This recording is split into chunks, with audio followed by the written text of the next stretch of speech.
अटति वने हरिरयं व्रजार्भकैः बहुविधकेलिरसिकः स्मिताननः सुरभिकुलं बहुविनोदवार्तया ரமயதி ஷாத்வலபதேஷு சாரயன்.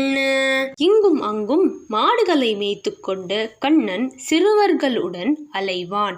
அந்த மாடுகளுடன் வெகு வினோதமாய் பேசுவான். மாடு பாஷை கண்ணனுக்கு பழகிவிட்டது. கண்ணனின் குரல் கேட்டாலேயே மாடுகள் நின்றுவிடும்.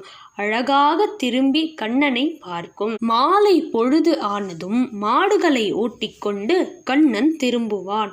மாட்டு மந்தையின் நடுவே வரும் மதன மோகனனை கண்டு கோபிகைகள் மயங்குவார்கள். திமி திமி திமி மிதி பத கிருத நடனோ தக தக தக தக மணி கணனிகரஹ ஜய ஜய ரவயுத சுரகண வினுதோ விஹரதி பணிவர சிரசி மதுபதிஹி. காளியன் என்ற ஒரு நாகராஜன் யமுனை மடுவில் தங்கியிருந்தான். யமுனை கரையில் உள்ள மரங்கள் அவனது விஷ மூச்சு பட்டு போய்விடுகின்றன. இந்த விஷப்பாம்பை அந்த இடத்தை விட்டு விரட்ட வேண்டும் என்று திட்டமிட்டு பகவான் இங்கு வந்தான். கண்ணனை கண்ட காளியன் மிகவும் கோபத்துடன் வந்து சீறினான். கண்ணனோ அவன் தலையில் ஏறி அவனது வாளை பிடித்து கொண்டு நர்த்தனமாடினான். சரணத்தில் அணிந்த நூபுரம் ஜல் ஜல் என்று ஒலிக்கவே, மார்பில் அணிந்த பூஷணம் பல பலவென ஒலிக்கவே, பாம்பு படம் எடுத்து புஸ் புஸ் என்று சீரவே, யமுனை தண்ணீர் சல சலவென அலையவே, ஆயச்சிறுவர்கள் கல கல என நகைக்கவே, வானத்தில் தேவர்கள் ஜெய ஜெய என துதிக்கவே கண்ணன் காளிய நர்த்தனம் செய்கிறான். பனீந்திர பணமண்டலே நடனம் ஆச்சரத்யச்சுதே கலிந்த தனயா தட க்ஷிதிருஹாஸ்ததா வீருதஹ நடந்தி பசுபக்ஷிணஹ பசுபாலகா கோபிகாஹ ததைவ திவி நிர்ஜரா முனிகணாஷ வித்யாதராஹ.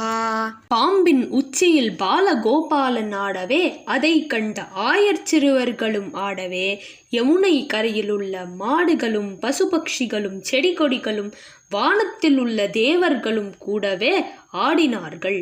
பூவனமே ஆடுவது போல் இருந்தது.